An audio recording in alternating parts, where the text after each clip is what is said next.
Oi pessoal, tudo bom? Quem fez a prova da Defensoria Pública da União nesse fim de semana viu uma questão que cobrava uma jurisprudência de 2009 do STJ.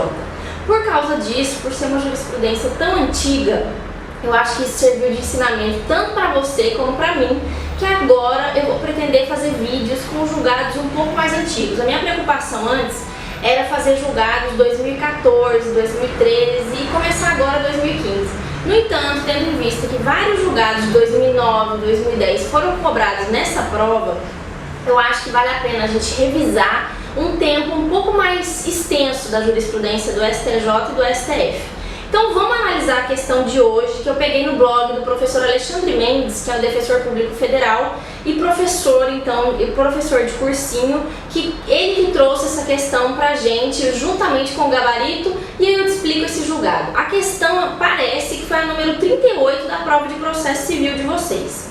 Dizia o enunciado o seguinte: proposta uma ação popular contra determinado município, admite-se a migração do polo passivo da demanda para o polo ativo, salvo em decorrência de preclusão consumativa, se já tiver sido ofertada contestação.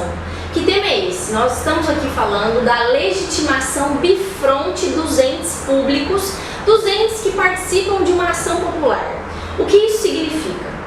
Quando um cidadão entra com uma ação popular, diz o artigo 6º da Lei 4717 de 65, que é a Lei da Ação Popular, que o cidadão precisa colocar no polo passivo, a título de litisconsórcio necessário passivo, o autor do ato lesivo ao ente público, o ente público ou aquele ente privado caracterizado lá no artigo 6º, que estaria de acordo então como legitimado da ação popular. Então, o cidadão coloca o ente lesado, o praticante dessa lesão, bem como todo e qualquer beneficiário dessa lesão. Então esses três estariam em litisconsórcio passivo necessário.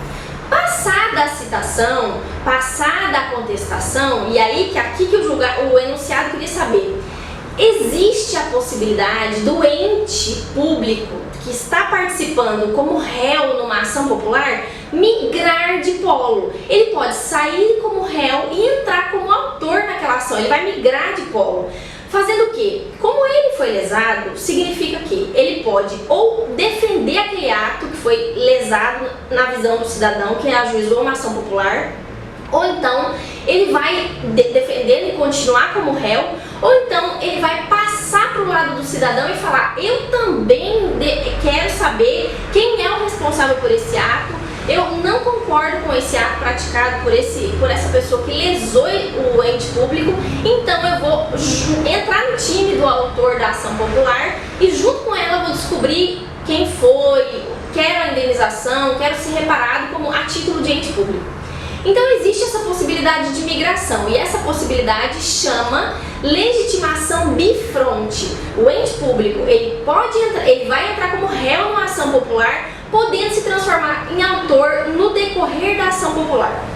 A questão da DPU, que vale dizer, ela foi cobrada na DPU nesse final de semana e na prova de 2013 do TRF5, ela também foi cobrada nesse julgado de 2009 do STJ. Então a questão que eu queria saber de você é o seguinte: ela já afirmou de início, eu sei que você sabe que pode existir essa migração. O que a questão queria saber de você é: existe um lapso temporal para que essa migração seja feita pelo ente público? Ou seja, a questão falou, se já tiver sido feita a contestação, essa migração do ente público do polo passivo para o polo ativo não pode mais acontecer. A questão o enunciado estava errado. Por quê? Porque ela cobrava a posição do STJ de 2009, que já foi reiterada umas outras vezes, no seguinte sentido: não há limite temporal para que exista essa migração do polo passivo para o polo ativo a ser feita pelo ente público. Eu recomendo como final para vocês, para quem quer se aprofundar nesse estudo, que eu acredito que pode ser cobrado outras vezes nas provas CESP, Fundação Carlos Chagas, leiam esse artigo desse professor Antônio do Passo Cabral, professor da UERJ. O artigo chama Despolarização do processo e zonas de interesse. Sobre a migração entre os polos da da demanda. Ele questiona, ele aprofunda o estudo do artigo 6º da Lei de Ação Popular, que foi replicado no artigo 17 da Lei de Improbidade Administrativa, fala sobre essas zonas de interesse, fala de interesse de agir, explica que no direito processual civil atual fala-se em não estar polos estáticos da demanda, defendendo a possibilidade dessa migração e justificando essa possibilidade legislativa que a gente tem hoje em dia e que a jurisprudência do STJ não colocou limite temporal para essa migração, para que essa migração seja feita.